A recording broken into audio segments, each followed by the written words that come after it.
She didn't even knock when she came through the door. Just breezed in like she owned the air in the house. He's tossed lazily into the bowl by the counter, her coat sliding off her shoulders with the same careless grace she wore in every lie. Rachel always had a way of making you feel like you were the one intruding. Like walking into your own home meant stepping onto her stage. I was sitting on the edge of the couch, elbows on my knees, that damn hotel keycard spinning between my fingers like a roulette chip. The TV was on but muted. Max, our dog, was curled at my feet, tail still head alert. She didn't notice me right away. She was humming something. Jess, ironic really. The kind of melody that people who think they're clever pretend to like. She turned the corner into the living room, mid-scroll on her phone, and stopped cold when she saw me. Her eyes flicked from my face to the keycard and I watched the whole story. Unspool in her eyes like film burning through a reel. For half a second, her mouth parted like she might actually admit it. But of course Rachel never played things straight. You're up early, she said, blinking once, sliding the phone into her back pocket. Like she was hiding a weapon. She tried to smile. It cracked on one side. I didn't speak. I placed the key card gently on the coffee table, centered it. She glanced down at it and then back at me. What is this, Derek? She asked. Her voice was calm but her hands betrayed her. One was gripping the strap of her purse like it might float away if she didn't anchor it. She always hated silence. It left too much space for truth. I let it hang. 10 seconds. 15. Let her sweat in it. You left this in your coat pocket, I said, finally. Quiet. Even. She blinked. A single laugh puffed from her lips. That's not mine. And just like that, I felt the floor inside me start to shift. Not because I believed her, but because she didn't flinch. She just stood there and lied, bold as brass, like the truth didn't matter, like reality could be rewritten if she said it with enough confidence. I stood up slowly. Max didn't move. My voice didn't rise. I went to the hotel, Rachel. A flicker. A glitch in the matrix. She blinked too slowly. A crack in the mask. I asked the guy at the desk. He told me you checked in. With Brandon. And there it was, the silence. The heavy one. The kind where you can hear your heartbeat between each second. She said nothing. No denial. No apology. Just silence. Then finally the scoff. So what? You're stalking me now? Going through my stuff, following me? Jesus, Dick. That's psycho behavior. I almost laughed. That's what she went with. Psycho behavior. Like I was the one cheating. Like I was the one lying. I've been losing sleep for weeks, thinking I was imagining it, doubting myself while she slipped off her ring and into another man's bed. You told me you were with Taylor, I said. Her sister was in town. You even told me she made homemade sangria. You think I'm an idiot? She rolled her eyes. I didn't think you'd make it a federal investigation. It was just a night. A night? I echoed. The words burned. She looked at me, then finally really looked at me. Her expression shifted. Not regret. Not guilt. Just exhaustion. Like I was a chore she was tired of performing.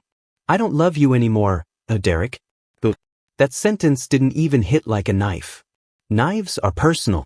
This was like being hit by a train, massive mechanical cold. Like it didn't care what it ran over. I felt stuck. She continued walking past me, now toward the kitchen, opening the fridge, getting a damn bottle of water. Like this was any other Tuesday. You don't see me anymore. She said, unscrewing the cap. I needed something different. Brandon gets you. I repeated, still rooted to the same spot. He's your coworker. He listens. He actually looks at me when I talk. He's not afraid to take charge. He doesn't just exist. And there it was. The blade hidden behind every word. I was just existing. In her world I was furniture. Static. She wanted fireworks while I was trying to keep the power on. I didn't yell. Didn't throw anything. I just nodded. She noticed that. I think it pissed her off. What? You're not going to fight for this? For me, she snapped, setting the bottle down hard. You already left, I said. I'm just catching up. She stared at me like I'd insulted her. It hit me right then. She didn't regret it. Not the betrayal. Not the lies. She only regretted being caught. I walked to the door. Picked up my keys. Max followed, tail wagging softly, unaware of the war in the room. As I opened the door, I said without turning back, "You'll hear from my lawyer." And then I walked out. She didn't call after me. Didn't chase. The only sound behind me was the soft click of the door closing. It was finally quiet. The first night away from her was strangely calm. Not peaceful. Just calm in that eerie, surreal way when your entire life has just detonated and your mind hasn't caught up yet. Like a bomb went off and the ringing in your ears is louder than the actual blast. I checked into a long-stay hotel on the east side of town. Nothing fancy, but clean. One of those places meant for business travelers or people going through divorce limbo. The kind with a kitchenette and a table that no one ever eats at. I set my bag down. Max curled up near the heater, and I sat on the bed for what felt like hours. Just sitting. Not crying. Not even angry. Just hollow. Like all the feeling had bled out and I hadn't noticed. My phone lit up around midnight. "Rachel, are you really doing this? You're being dramatic. We can talk. Just don't make it ugly." I laughed out loud when I read that. Ugly was her lips on another man while I was ordering her takeout. Ugly was her sleeping in a hotel bed and telling me she was with her best friend watching Netflix. I didn't answer. I let the messages stack. 5 of them. Then silence. I could see her clearly in my mind. Pacing in the kitchen barefoot with a glass of wine. Checking her phone every few minutes. Half expecting me to blow up. Beg. Shout. But the silence. That probably scared her more than anything. I spent the next morning driving. No destination. Just roads. Coffee in one hand. Max's leash in the other when we stopped at parks or rest areas. The rhythm of walking helped. Thinking in motion felt safer than thinking in place. But around noon, the fog started to lift. And in its place came the first real sting of anger. Not loud. Not violent. Just pure white clarity. She didn't trip into this. Rachel didn't fall into someone's arms in a weak moment. She built this. Planned it. Rehearsed her lies. Invented details about sangria and Taylor's sister because she assumed I'd never question. She counted on me being dependable, predictable, trusting. She didn't just cheat. She weaponized my loyalty. Later that afternoon I made my first call to my brother, Nate. He's a defense attorney. Lives 2 hours away. And has always been the blunt one in the family. "You want to burn it all down or just walk away clean?" He asked after I gave him the short version. Right now I want to make her feel everything she made me feel. But mostly I want my damn life back.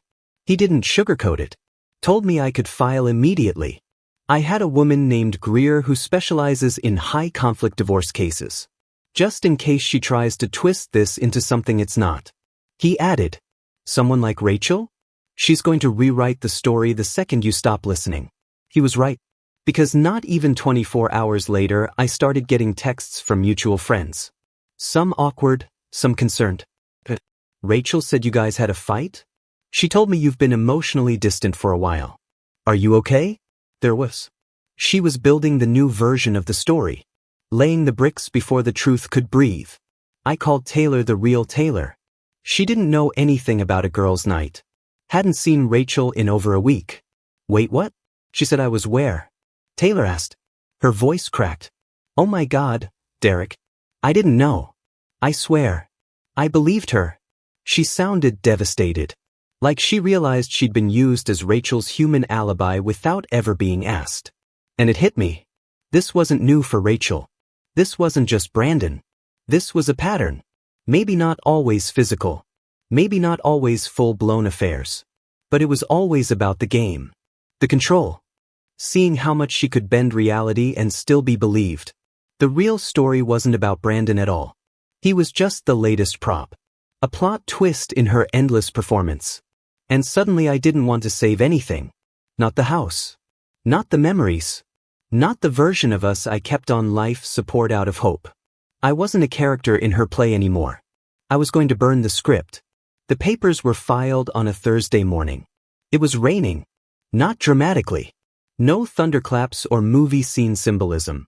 Just steady, gray rain. Like the sky couldn't be bothered to commit to a storm.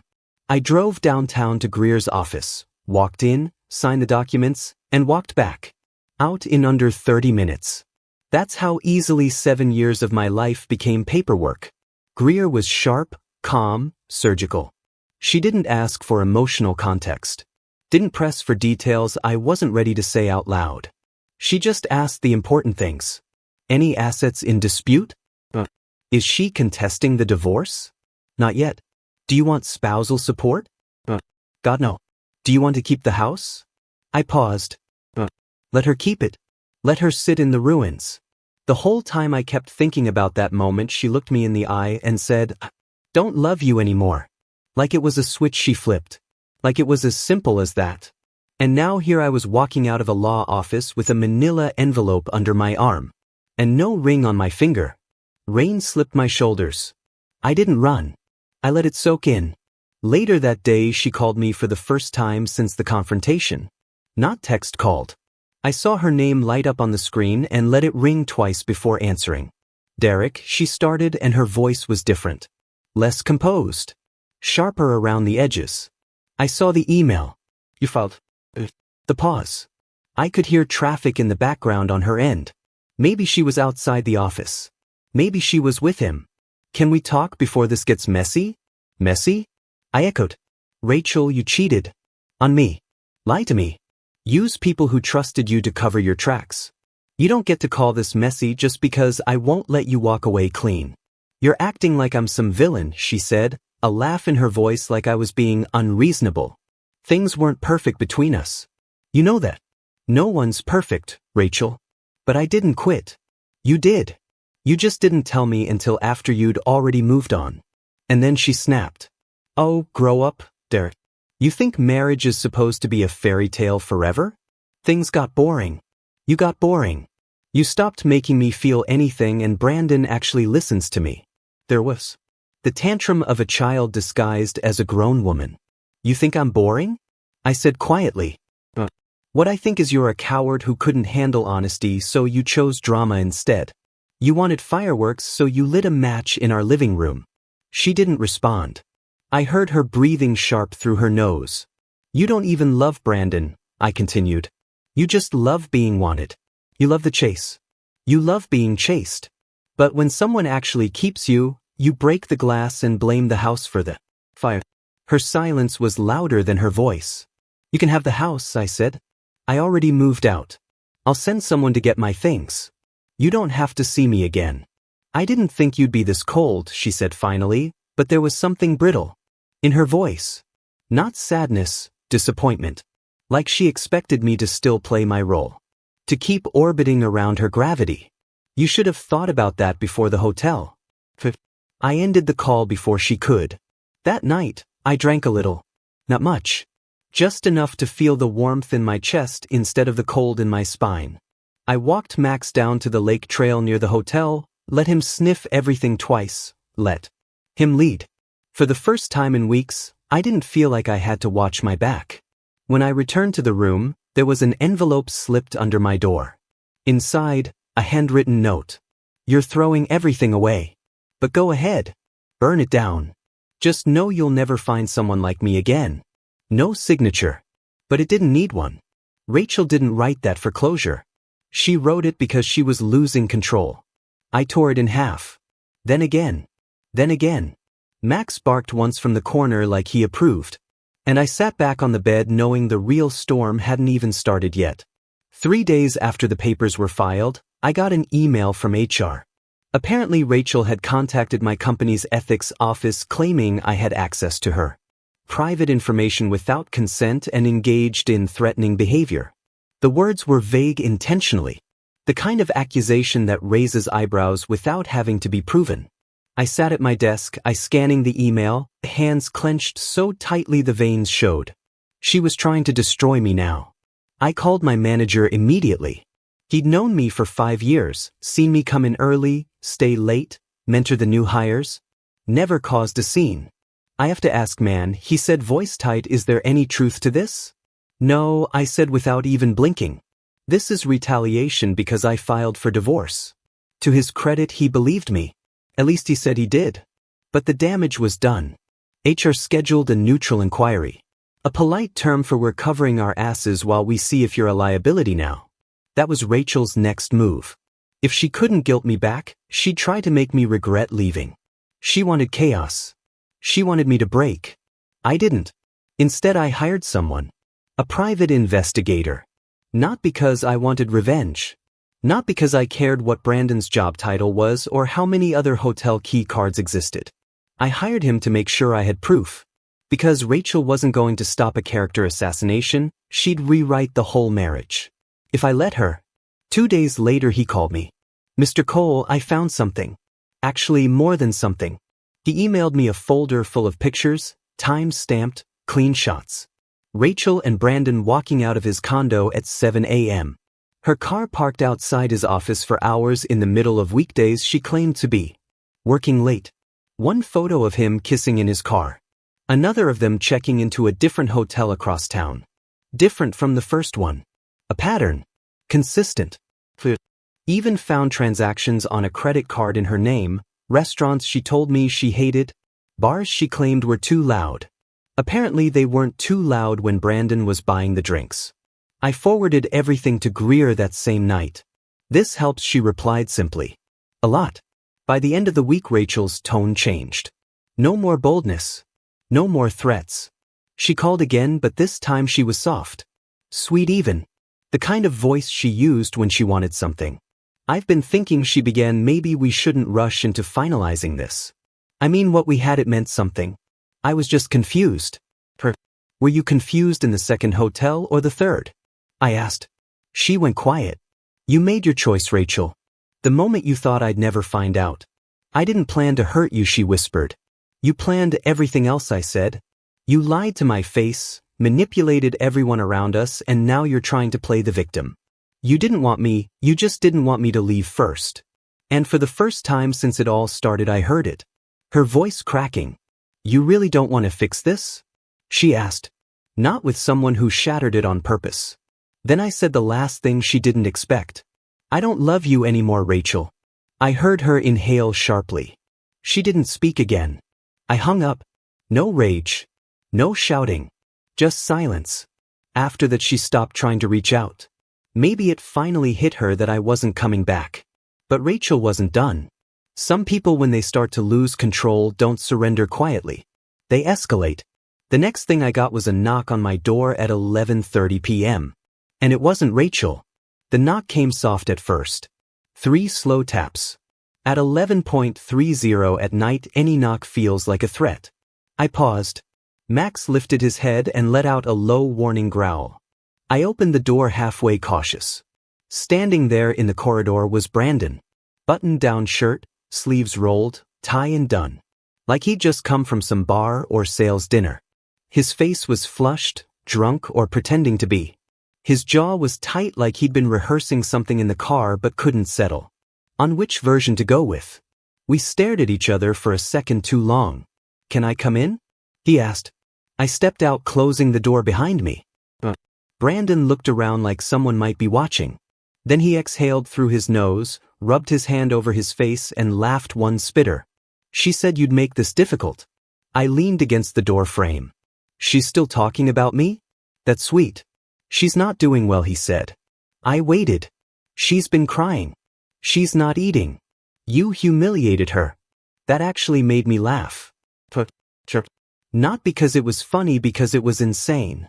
I humiliated her. I said. She cheated, lied, weaponized her friends, tried to wreck my job, and I filed legally for divorce. You call the humiliation. You exposed her to everyone. You sent photos. No, I said, holding up a hand. I sent proof to my attorney to protect myself. Whatever fallout she's dealing with is her own. He shifted his weight like he didn't expect that answer. Like he wanted me to yell. Wanted a scene. Maybe even a punch. You need to leave, I said calmly. Now, he didn't move. His shoulders tensed. You don't have to go nuclear just because she didn't love you the way you wanted. There was that little dagger. That twist of the blade. He was trying to provoke me. Did he ever tell you how we met? I asked. He blinked. Didn't answer. She had a boyfriend, I said. Freshman year. Real nice guy. She cheated on him with me. Swore it was different. Swore I was the one. Brandon's lips parted just slightly. History, I said, stepping forward, has a way of repeating itself. I could see it click in his head. Just a flicker. The realization that if she did it with you, she'll do it to you. It wasn't some moral epiphany. It was survival instinct. That sliver of panic when a man realizes he's not the exception, just the next in line. She said you were cold, he muttered. Distant. She says what she needs to get what she wants. He didn't argue. After a long pause, he stepped back. She's gonna fight this. You know that, right? She's not gonna let you walk away clean. I nodded once. Let her fight. Just means she's already losing. And then he left. Max came to the door once it closed, sniffing at the air, tail stiff. I stood there for a long moment. Not shaken. Just aware. Aware that this wasn't over. Rachel had sent her new toy to negotiate like I was some problem to manage. A little visit from the man she ruined our marriage for, either to intimidate or guilt. Maybe both. But it backfired. Because the look on Brandon's face when I told him the truth? That rattled him. I sat back down that night, opened my laptop and started typing something I'd been putting. A full breakdown of the marriage. A statement for court. She lied. Every manipulation. Dates, receipts, details. I had to get it out on paper while it was fresh. It wasn't about revenge. It was about finally closing the door she kept trying to sneak back through. By the time I was done, it was nearly 3 a.m. I read it once, saved it and shut the laptop. Max was asleep again. Rain had started up outside, tapping the window soft like it had the night I left. And somewhere across town I imagined Rachel staring at her phone, waiting for it to light. Up again. It never did.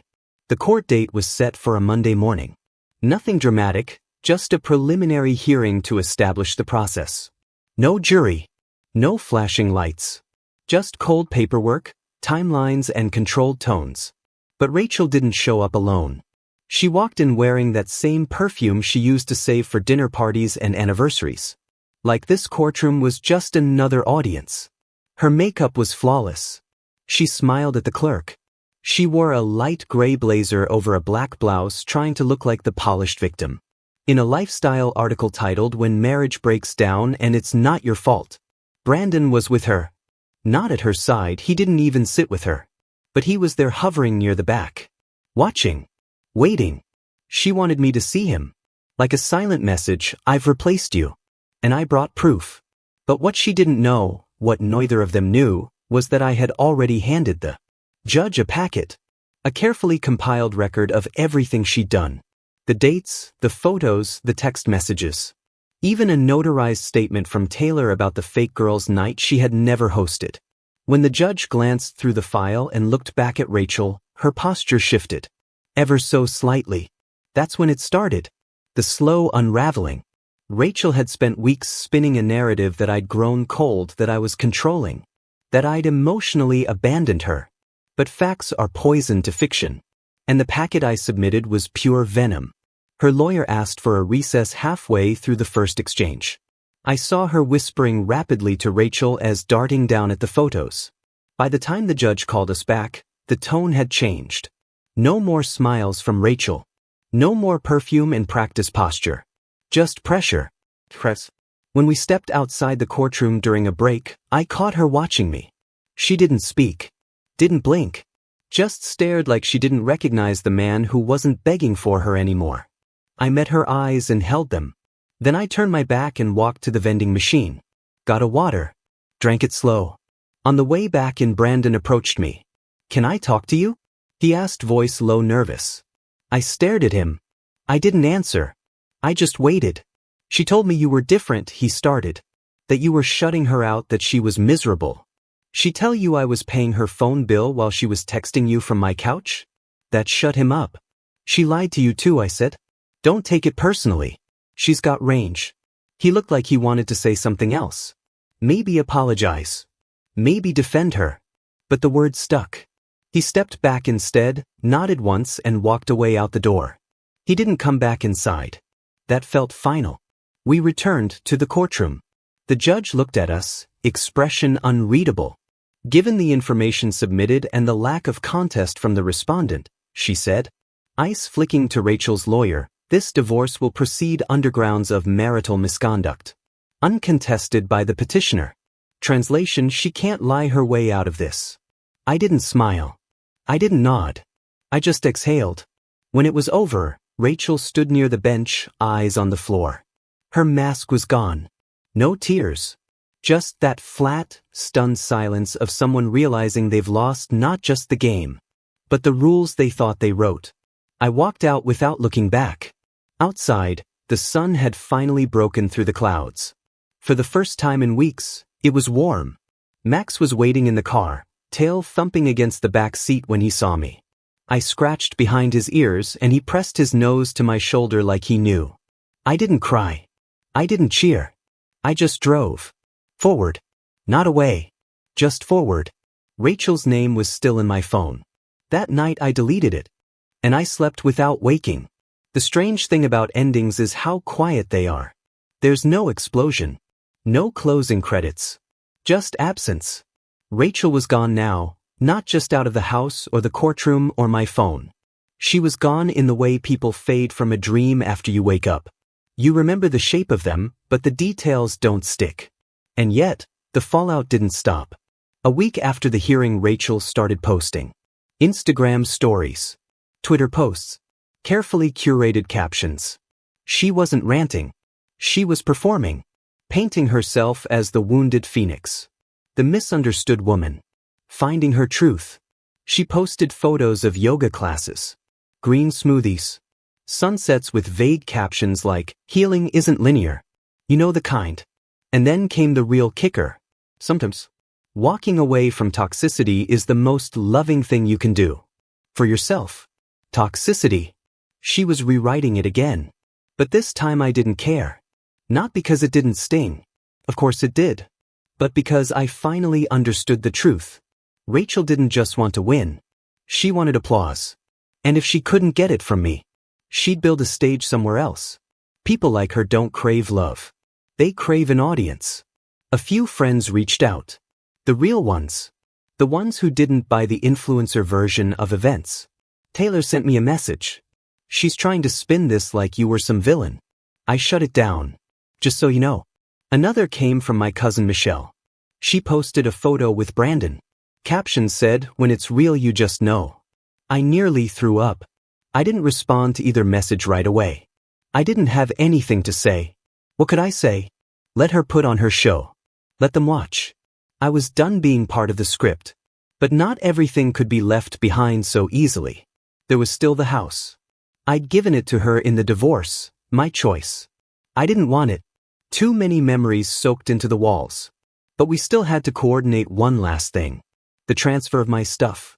A few boxes left in the garage. My grandfather's watch. A stack of books. And of all things, my old record player. Rachel insisted I come get it myself.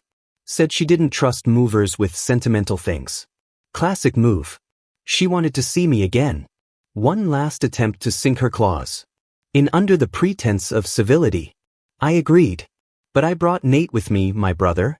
He pulled up behind me in his truck and didn't say a word. Just crossed his arms and waited near the driveway. As I walked to the door, Rachel answered in yoga pants and a loose sweater. No makeup. Hair in a bun. The vulnerable look. Hey, she said softly. You look tired. I'm good. I said, brushing past her. Just here for the boxes. She followed me to the garage. You know, I've been thinking. She started leaning against the wall while I packed. Maybe we were just off timing wise. Maybe we rushed things. I didn't answer. She kept going. I mean, I loved you, Derek. I really did. I just felt alone. You were always working. Always distracted. I stopped stacking. You were bored. I said, turning. So you cheated. You blamed me so you didn't have to blame yourself. You didn't feel alone, Rachel. You created it. She blinked. Wounded like I'd struck her. Then she crossed her arms. Eyes narrowing. Well, maybe if you'd acted like a man for once. Instead of some cold robot. Don't. I said sharply. Don't flip this. You lied. You manipulated. You cheated repeatedly. I loved you when you didn't even like me anymore. And I stayed because I believed people work through things. You didn't work. You escaped. Her mouth opened, closed. She looked smaller. I lifted the last box and walked past her. At the door I turned back once. Do him a favor, I said. If you're going to cheat on Brandon too, just tell him up front. Save him the trouble. She didn't follow me. Didn't slam the door. Didn't call after me. She just stood there. Fading. Fiction. Unraveling under fluorescent garage lights. As I stepped outside, Nate nodded once, climbed into his truck, and we drove off without a word. That night, I unpacked the last box in my new place, set the record player on the shelf, put the watch on my nightstand, turned the volume low, let old jazz drift through the No perfume, no lies, just silence that didn't hurt anymore. And for the first time in a long time, I didn't feel alone. And strange how healing doesn't happen in a straight line. It doesn't arrive like a package at your door. Creeps in quietly, in moments you don't expect. And for me, it started with laundry. I was folding a pair of socks one evening. Just that, nothing special. When I realized I didn't feel watched anymore, Rachel used to hover when I did things. Not obviously, not in a way that could be called controlling. But with comments, little jabs, smiles that never reached her eyes. You fold those like a dad. She once said, laughing. I am a dad. I replied half joking, even though we didn't have kids. She rolled her eyes. No, you're not. You're just domesticated. It was funny at the time, until it wasn't. That same night, I got a text from Rachel's mother. We hadn't spoken in almost a year. Her name flashing on my screen made my heart thud. Not because I was afraid, but because I wasn't sure what part of the past she represented now. Hi, Derek. I hope this isn't crossing a line. I just wanted to say, I'm sorry, for everything. I didn't know the full story, but I do now. Rachel told me some things. Things I wish she'd told herself a long time ago. I stared at the message for a long time. Then another came. She's not doing well.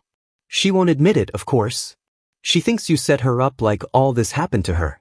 But I can see she's spinning. I'm not asking you to talk to her. I just thought you deserve to know that some of us see it. And we're sorry. I didn't respond. Not because I was cold, but because there was nothing more to say. Apologies can't rewind damage. But they can make the silence easier to sit in. By then I was already building a new routine. I'd started running again. Morning jogs, nothing extreme. Just enough to feel the pavement under my feet, the bite of the air in my lungs. I brought Max with me, his leash looped in my palm, his tail wagging like he understood. We were finally in motion. New apartment. New habits. Fewer explanations to give. And a clarity that didn't feel forced. Then one afternoon I saw her. Rachel. She was across the street near a cafe, sitting alone with a coffee she wasn't drinking. Staring at her phone like it might apologize to her. She didn't see me. And I didn't change course. I kept walking. But for a brief second I watched her through the cafe window.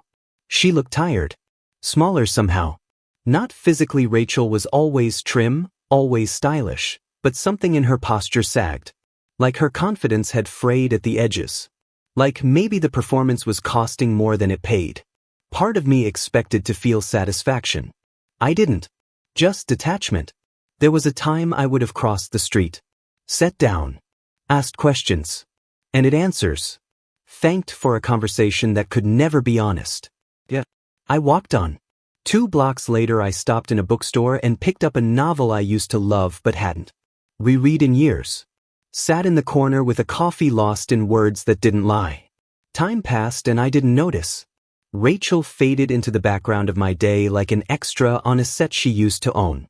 Later that night as Max snored on the rug and I flipped through an old photo album I'd nearly thrown away, I realized something. I no longer missed her. I missed the idea of her.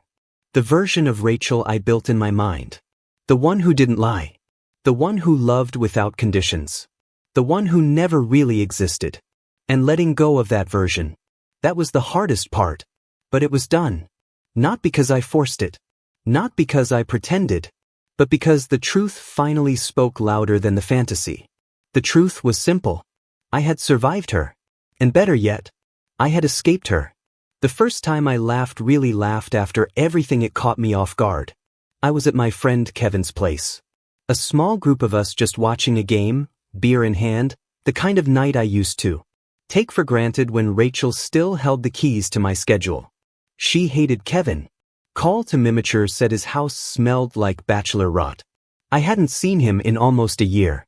But that night, between the trash talking, the pizza grease, and the ridiculous stories from people who didn't ask me once about how I was doing, I laughed. I heard bent over, red-faced, stomach-clenching kind of laugh. And when I finally came up for air, everyone else kept talking and I just sat back stunned. Not because I was happy I wasn't there yet, but because for the first time in forever I felt something that wasn't tied to her. It was mine. I left Kevin's place close to midnight. On the drive home I rolled the windows down. No music. Just the wind. And I realized I wasn't thinking about Rachel at all. But she was still thinking about me. I found out the next morning. Taylor called. "Derek, you're not going to believe this." She sent me screenshots. A thread on Rachel's private Instagram account, one she used only for close friends apparently. She hadn't realized Taylor was still following her. There was a long, indulgent caption under a filtered photo of Rachel sitting on a bench by the lake staring off like she was waiting for a film crew. Closure is hard when someone burns your bridge with gasoline and then blames you for the fire. The comments below were predictable. Dozens of sympathizers. "You're so strong. He never deserved you. Keep shining, girl. Man or trash." Taylor's voice was half pity, half rage. "She's turning it into a pity campaign. Like you're the one who did this." I didn't respond. What was I supposed to say? Rachel had rewritten herself into a heroine.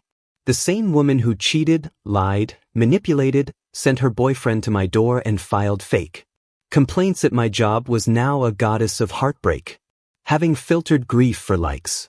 She couldn't stand losing control. She didn't want me back. She just wanted the narrative back. But narratives don't stop truth. Not for long. That week something else happened. I got a message request on Facebook. From Brandon. At first I hesitated. Thought it might be a joke. But the profile was real. Same guy I saw in the hallway that night. Still posting gym selfies and #grindset quotes. But the message? "Hey, don't worry. I'm not here to fight. Just wanted to say you were right." I stared at the words for a long time. Then the second message came. She cheated on me too. With some guy from her spin class. Found out 2 days ago. She cried. Blamed me. Said she was confused. Sound familiar? I didn't reply. I didn't need to. Because I already knew. Rachel was never going to stop. She wasn't looking for love. She was looking for mirrors. People to reflect whatever version of herself she needed to believe in that day. Brandon was just another mirror. Cracked now and tossed aside. And me? I had finally stopped being one. Later that night I opened my email. Greer had sent a final document. The divorce had been officially processed. Finalized. Done. And when I saw that confirmation, I didn't cheer. I didn't cry. I just breathed. Steady. Finally took a boot off my chest. And when I went to sleep that night for the first time in months, I didn't dream of her at all. 6 months. It had been 6 months since the day I walked out of the house with nothing but a duffel bag, a dog, and a hotel keycard still burning a hole in my pocket. And now standing on the balcony of my new place, coffee in one hand, Max lying at my feet, it finally hit me. I made it. Not just through the divorce. Not just through the lies, the manipulation, the silence, the twisted accusations. I made it through her. Rachel had been more than a wife. She had been a world I lived in. One built on charm, illusion, and quiet control. For years I convinced myself that love meant patience. That being good meant being quiet. That trusting her meant turning the other cheek every time something didn't quite add. But all those little gut tugs, the late nights, the weird text habits, the overheard stories, they weren't paranoia. They were my instincts muffled under loyalty. I let her convince me I was cold. I let her convince me I was the problem. But the truth was simple. I loved her honestly. She loved attention. She loved power. She loved the mirror, not the man. She once told me in the middle of a fight that she felt like she was drowning in normal. That I didn't make her feel anything anymore. But love isn't a constant high. It's not a performance. It's not meant to be intoxicating. It's meant to be real. And real isn't always shiny. She wanted shiny. She got it. And it cut her just like it cut me. Brandon never messaged again after telling me she cheated on him. I heard through someone else that she'd moved in with another guy. A personal trainer. They posted vacation photos for a while. Sunset shots. Captured with things like growth looks good on me. I didn't laugh. I didn't care. Because I knew how it would end. She'd tear it all down again. Maybe not today. Maybe not tomorrow. But one day soon when the attention faded, when the mirror cracked, when it stopped being new, I sat on my balcony that morning with the sun climbing up over the roofs of the quiet street. The city was humming beneath me, slow and waking. Max dozed with his head on my foot. The cup of coffee was bitter and perfect. And I realized I was happy. Not the kind of happy you post about.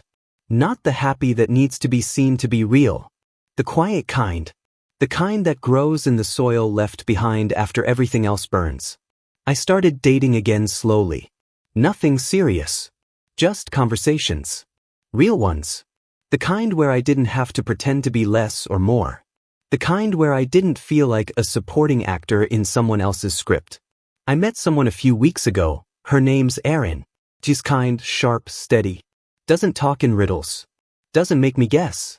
We took Max on a trail walk and talked about everything but our exes. It felt honest.